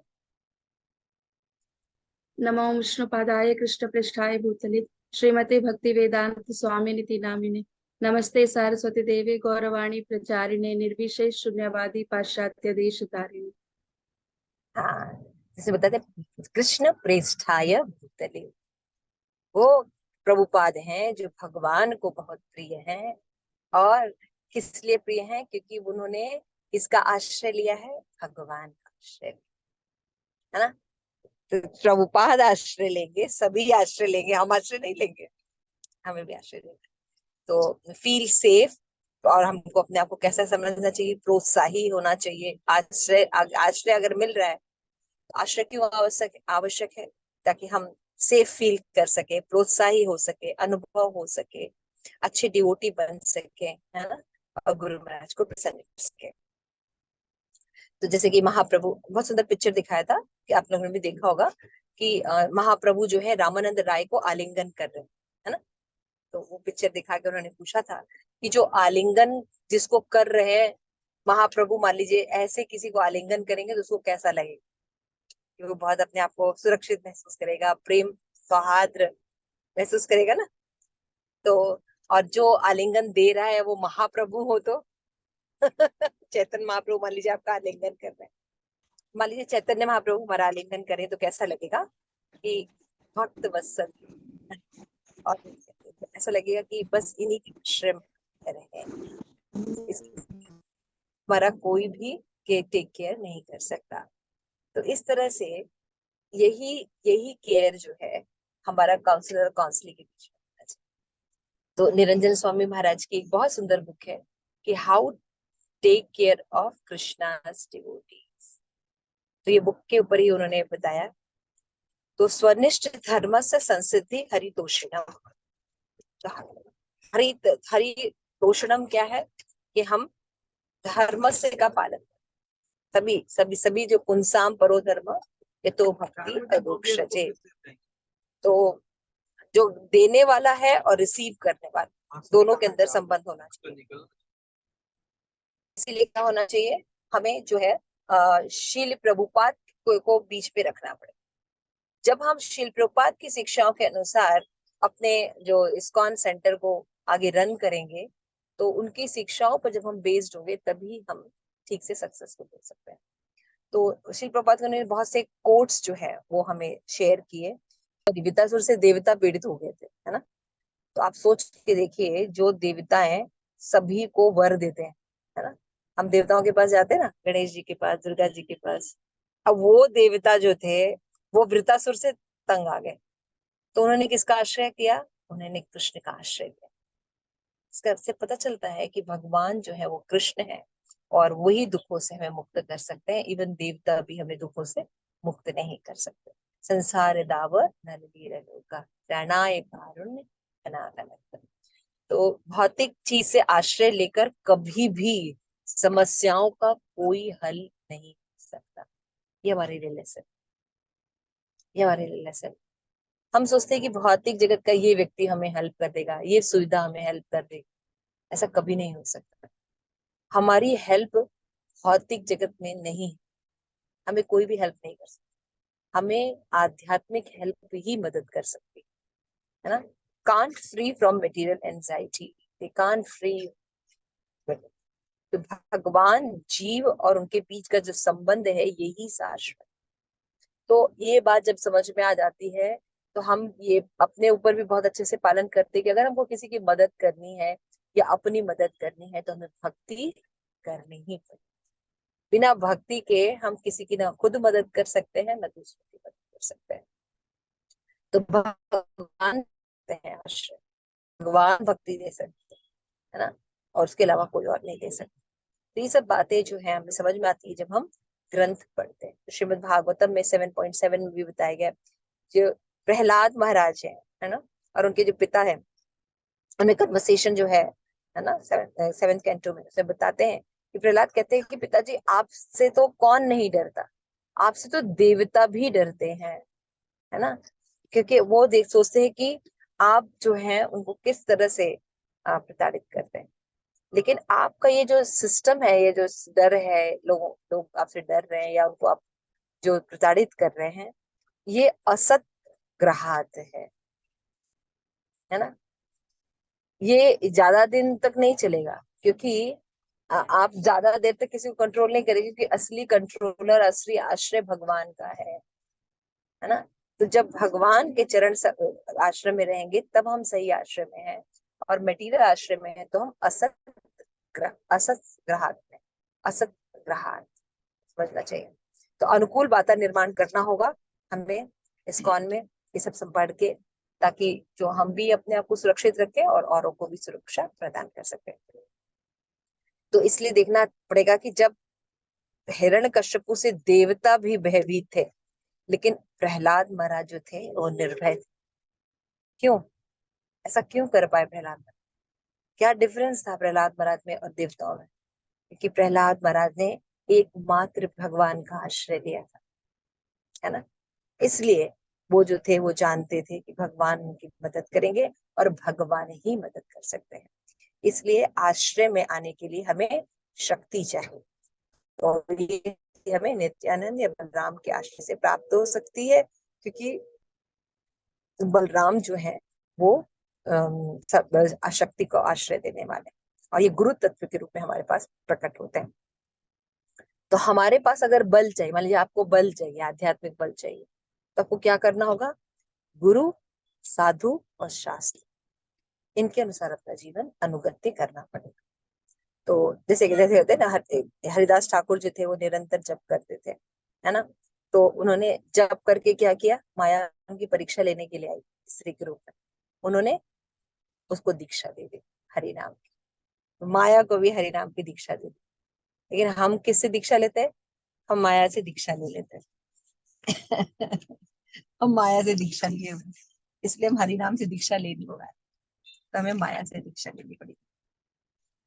तो जो हम ऐसा तब कर पाएंगे जब हमारे पास योग और सामर्थ्य मार्गदर्शन होगा, है ना। तो हमारा जो मार्गदर्शन हो, यदि योग अधिकृत है व्यक्ति और सामर्थ्यवान है, तभी हम जो है सही गाइडेंस से अपने आप को बचा सकते हैं।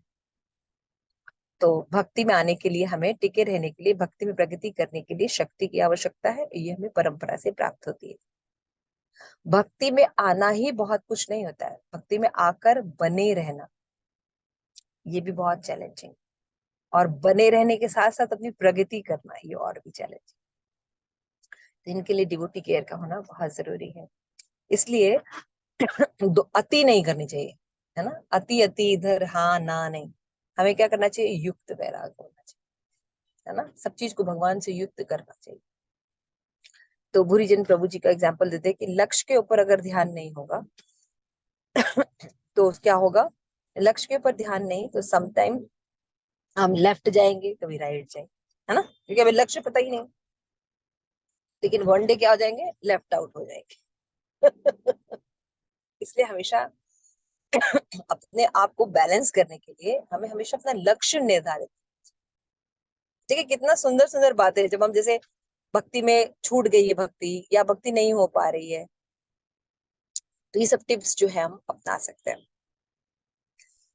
तो आध्यात्मिक आश्रय इट्स वेरी इंपॉर्टेंट, और अगर आश्रय ले लिया है तो उसमें कमिंग, स्टेइंग एंड प्रोग्रेसिंग, ये इसके लिए हमें अनुगत्य जो सिस्टम है उसको फॉलो करना होगा। श्रील प्रभुपाद के जो लेटर्स हैं उनको भी हम देख सकते हैं कि किस तरह से श्रील प्रभुपाद जो है अपने डिसाइपल्स को ट्रीट किया करते थे, मार्गदर्शन दिया करते थे, है ना। और कैसे श्रील प्रभुपाद के जो नए नए डिसाइपल थे, विदेशी डिसाइपल थे, उनको श्रील प्रभुपाद जो है बड़ी बड़ी रिस्पॉन्सिबिलिटी दे दिया करते थे कि अब मैंने तुम्हें सिखा दिया, तुम करो। कोई अगर 2 दिन का पहले का भक्त है तो सीनियर भक्त हो जाता था। प्रभुपाद के मूवमेंट से शुरू हुआ था। क्यों? क्योंकि उसको धोती पहनना आता था, तिलक लगाना आता था। श्रील प्रभुपाद ने डेलीगेट किया, विश्वास किया, और उनके शिष्यों ने भी उनको विश्वास और प्रेम किया, तो आज मूवमेंट जो है सर्वाइव हो रहा है। तो हमें उनको देना भी है और फैसिलिटेट भी करना है। तो उन्होंने बताया कि विजन जो है क्या है? Vision and mood, requirement to the care for others, तो शिल प्रभुपाद ने विजन भी दिया है कैसे हम लोगों की केयर करें, 7 पर्पस, इस्कॉन के 7 पर्पस दिए ना। उसमें जो तीसरा पर्पस है वो क्या है कि भक्तों के समाज में निकट रहना। हम सभी कृष्ण के बच्चे हैं और भाई बहन। तो और छठा जो है लक्ष्य, सदस्यों को निकट लाना ताकि वो सरलता और नेचुरल जीवन जो है वो जी सके कृष्ण भावना। तो श्री प्रभुपाद ने भी बताया है नेक्टर ऑफ इंस्ट्रक्शन ना, ददाति प्रतिग्रहणाति, इससे प्रीति लक्षण, केयर एज केयर, तो ये दोनों होना चाहिए। तो सीक्रेट ऑफ एक्सपेंशन क्या है हमारा, कि मोर पीपल गेट शेल्टर। और सीक्रेट ऑफ एक्सपेंशन को बताता है कि जितने लोग भी आएंगे अगर वो नहीं ठीक से ट्रेनिंग नहीं करेंगे तो आगे वो संस्था अच्छे से डेवलप नहीं। ट्रेनिंग बहुत जरूरी है ना। तो डिवोटी में take part in big big plans. तो ये सब है काउंसलर को देखना चाहिए कि अगर हम कोई प्लान बना रहे हैं तो उसमें जो अपने काउंसलर हैं इनको भी इन्वॉल्व करना चाहिए, उनको पता होना चाहिए कि हमारा ये प्लान है, छोटे छोटे प्लान है ना। जैसे अभी गुरु महाराज जी जो हमको सिखाया एज ए काउंसलर के लिए, तो हम आपको भी शेयर कर रहे हैं कि आपको पता होना चाहिए गुरु महाराज क्या विजन रखते हैं, क्या होना चाहिए और इसको कैसे किया जा सकता है। केवल वो बोल नहीं रहे, हमें मार्ग भी बता रहे और करके भी दिखा रहे है ना। वो खुद भी ऐसा कर, तो बिग प्लान्स के साथ जो बनाते हैं तो हमें अपने काउंसलर्स, जो काउंसलर्स हैं, अपने ग्रुप के लोग उनको भी शेयर करना चाहिए। और फिर क्या करना चाहिए, उनकी अलग अलग क्षमताएं होंगी, कोई कुछ कर सकता है, कोई कुछ कर सकता है, हमको उनको सपोर्ट करना है उन स्किल्स को बढ़ाने के लिए।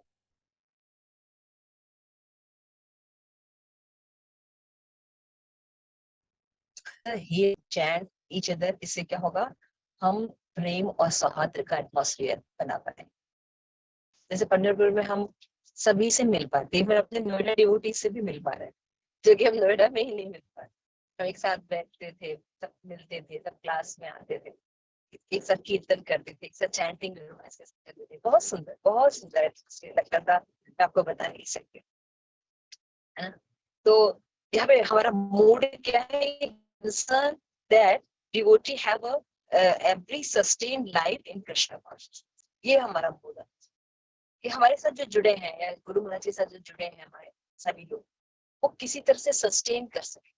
हो सकता है कि कोई ज्ञान में बहुत ज्यादा नहीं ले सकता, लेकिन वो कम से कम रह सकता है भक्ति में, है ना। और भक्ति में रहकर वो किन्हीं और चीजों में मदद कर सकता है। तो इसलिए ये मूड है कि हमें हर किसी को टेक केयर करना है कि वो अगर भक्ति में आया है तो वो इसी में रह सके।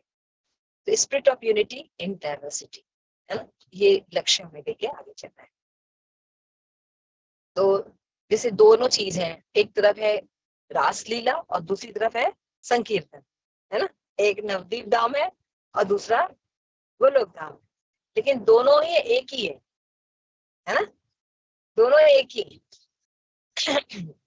तो इसलिए क्या करना चाहिए हमें, ये सब कैसे समझेंगे हम कि क्या कैसे है, क्या है, हम कौन है, क्या धाम है, कैसा है, ये कैसे समझेंगे जब हम साथ में रहेंगे, साथ में बैठेंगे, श्रेष्ठ लोगों से श्री प्रभुपाद के मूड को, परंपरा के ज्ञान को, भगवद गीता की वाणी को, भगवान ने क्या कहा है उसको समझेंगे और उससे जीवन यापन करेंगे तो अच्छी हो जाए। जब हम ही आश्रित नहीं है तो दूसरों को क्या आश्रय प्रदान कर सकते, इसलिए हमें आश्रय ग्रहण करना ही पड़ेगा। उसके बाद बताया कि क्यों हम, what is the purpose of devotee care, क्यों हम डिवोटी केयर करें। इसके लिए बताया ना कि to educate and train the devotee to live according to the principle of grihastha ashram. जो गृहस्थ है वो गृहस्थ आश्रम के प्रिंसिपल को समझे, प्रिंसिपल को जाने और रखें। उनको सिस्टमैटिक ट्रेनिंग देने के लिए, वैष्णव सिद्धांत सिखाने के लिए, पारिवारिक वातावरण बन सके, हाँ वो प्रेम का वातावरण कर सके, है ना। ये सब करने के लिए हमें डिवोटी केयर सिस्टम होना ही चाहिए। और कृष्ण को किस तरह केंद्र में रखें ताकि हम अपना जीवन जो है भक्ति में बना सके, है ना। और हम ये जानते हैं कि अकेले जो है समाज नहीं खड़ा रह सकता। जैसे बोलते हैं ना, take whole village to raise a child. एक बच्चा जो है वो तो ऑर्गेनाइज मेजर इवेंट जन्माष्टमी मध्य मतकारी करना है हमें, तो हमें ये सिस्टम रखना है। फिर उन्होंने बताया था कि हम सभी जो है पिटफॉल भी कर सकते हैं, है ना, पोटेंशियल टू पिटफॉल। सभी का भक्ति में जो है वो गिर भी सकता है। तो क्या करना होगा हमें? सतर्क रहना आवश्यक है, सतर्क रहना आवश्यक है। न धनम न जन्म न सुंदरी धन। फिर उसके बाद हमें ये सब जो चीजें हैं इनसे दूर रहना होगा, सतर्क रहना पड़ेगा। भाई हम अकेले सतर्क नहीं रह सकते, जब हम ग्रुप में रखते हैं तब। तो नियंत्रण का भाव नहीं होना चाहिए, है ना, जैसे पहले भी हमने डिस्कस किया। और सूक्ष्म रूप से जो है ये पूजा लाभ प्रतिष्ठा रहती है, तो भोगने की इच्छा नहीं होनी चाहिए, दूसरों को भी हमको आगे बढ़ाना चाहिए। तो सेवा लेनी नहीं है, सेवा देनी है हमें, है ना। इसलिए क्या करना है, www.काम। तो कंट्रोलिंग मेंटेलिटी नहीं होना चाहिए। और एक कंट्रोलिंग और केयरिंग में एक बहुत पतली लाइन होती है ना, उसका ध्यान रखना चाहिए। ये कैसे ध्यान रख सकते हैं? हमेशा हम याद रखें कि हम एक निमित्त मात्र हैं। ये जो सारी सुविधाएं हैं ये हमें जीव को भगवान से मिलाने के लिए, गुरु से मिलाने के लिए, सिस्टम से मिलाने के लिए, है ना। तो इसमें क्या करना चाहिए कि हमें सेवा में आसक्त हैं लेकिन नियंत्रण के लिए। तो एक्सेप्टिंग पर्सनल सर्विस नहीं करना चाहिए, accepting special worship and respect हमारे अंदर नहीं होना चाहिए, रिस्पेक्टिंग जो कॉस्टली गिफ्ट्स वगैरह, है ना, भाई हम आज हमारा बर्थडे है, आ जाइए गिफ्ट लेके काउंसलर का बर्थडे है ना, नहीं, गिफ्ट्स वगैरह नहीं एक्सेप्ट करने चाहिए। और हमेशा ध्यान रखना चाहिए कि जो ऑपोजिट जेंडर हैं वो जो प्रीचिंग करें वो सेम जेंडर में करें, जिससे कि हमारा फॉल्ट आउट ना हो सके। तो इंद्रियां जो है वो कंट्रोल होनी बहुत जरूरी है ना।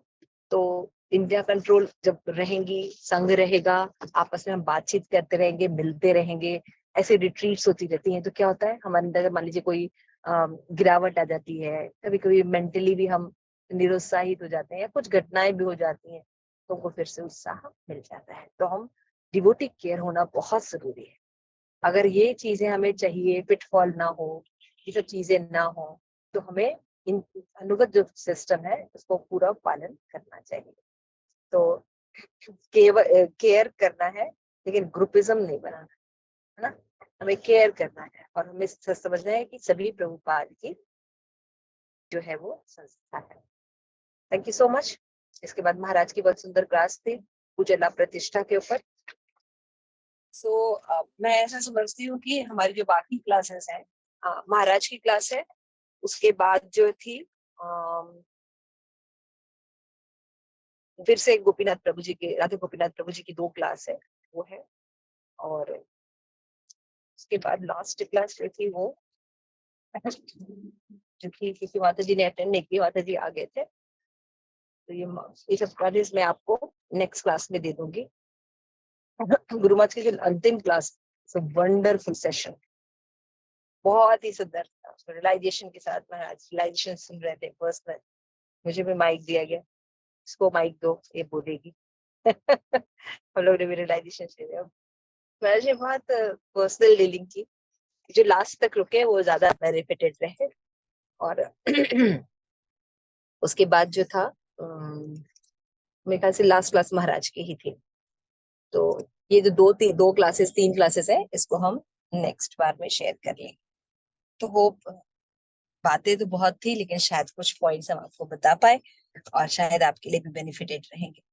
Thank you so much. Shri Prabhupada की जय। आप